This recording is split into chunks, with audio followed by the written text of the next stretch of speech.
En les fotografies de casaments, encara que sembla difícil ser original, hi ha autèntics artistes darrere de la càmera.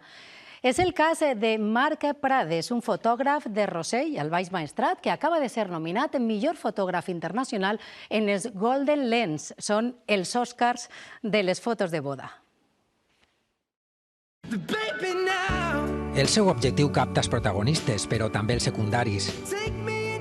Els detalls agafen importància quasi tant com els nòvios i els altars es traslladen a llocs idíl·lics. Si té emoció, sentiment i capta el moment, per a mi és el màxim. Quan Marc dispara amb la càmera, fuig de la convencionalitat i busca l'espontaneïtat. Les parelles volen eixa foto més comentada de les xarxes. Un àlbum familiar que es quedava a casa i ara gràcies a les xarxes socials estàs mostrant a tot el món les teves fotografies d'un dia tan bonic com el de la boda. Darrere la instantània perfecta, molt de treball i no parar quiet fins a aconseguir-la. Sempre intento buscar un punt de vista diferent i les altures m'agraden molt. O per en terra, sempre estic per al terra.